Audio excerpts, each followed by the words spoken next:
మన హీరోస్ బాలీవుడ్లో హిట్లు కొడతాం వాళ్ళు ఓర్చుకోలేకపోతున్నారు. నాగవంశీ గారు, బోని కపూర్ గారు వీళ్ళిద్దరి మధ్య ఒక చిన్న ఇన్సిడెంట్ జరిగింది. మీకు అందరికీ తెలిసే ఉండిద్ది. బోని కపూర్ బాలీవుడ్ గురించి చాలా గొప్పగా చెప్తున్నారు. అప్పుడు నాగవంశీ గారు అక్కడే ఉన్నారు. నాగవంశీ గారు కూడా చెప్పారు, రీసెంట్గా 4-5 ఇయర్స్ నుంచి తెలుగు మూవీస్ అక్కడ ఎంత బాగా ఆడుతున్నాయో మనందరికీ తెలుసు. కార్తికేయ, హనుమాన్, కల్కి, సలార్, దేవర, ఇప్పుడు రీసెంట్గా పుష్ప దగ్గర దగ్గర ఉత్తి ఆ హిందీలోనే 780 కోట్లు కలెక్ట్ చేసింది. ఇప్పుడు దాకా రీసెంట్ టైంలో వాళ్ళకి అంత పెద్ద కలెక్షన్ అనేదే లేదు బాలీవుడ్లో.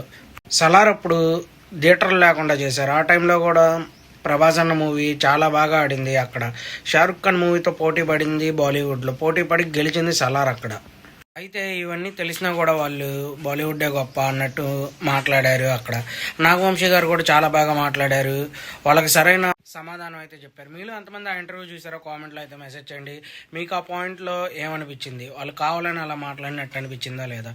మళ్ళీ నాకు పుష్ప గురించి మాట్లాడుతున్నప్పుడే అల్లు అర్జున్ గారే చెప్పారు, నాకు అమితాబ్ బచ్చన్ అంటే చాలా బాగా ఇష్టం, మీ హీరోకి మా హీరో అంటే ఇష్టం, మరి ఎన్టీఆర్ గారి పేరు చెప్పొచ్చుగా అక్కడ, లేదా చిరంజీవి గారి పేరు చెప్పొచ్చుగా అని బోని కపూర్ గారు అన్నారు. అయితే నాగవంశీ గారు చెప్పారు, వాళ్ళ మామయ్య చిరంజీవి గారు, అలాగే ఎన్టీఆర్ గారు అన్న కూడా ఇష్టమే, కానీ అక్కడికి వచ్చారు కాబట్టి అక్కడ హీరో ఎవరి పేరు అన్న చెప్తే బాగుండిద్ది అని చెప్పి అమితాబ్ బచ్చన్ గారి పేరు చెప్పారు. అంతేగాని లేకపోతే అక్కడ హ్యాపీగా ఫీల్ అవుతారు అక్కడ మీడియా, అక్కడ పీపుల్ అని అమితాబ్ బచ్చన్ గారి పేరు చెప్పారు అని చెప్పారు. దీనిపైన మీరు ఏమనుకుంటున్నారు కామెంట్లో అయితే మెసేజ్ చేయండి. మన ఛానల్ లైక్ చేయండి, షేర్ చేయండి, సబ్స్క్రైబ్ చేయండి. బాయ్.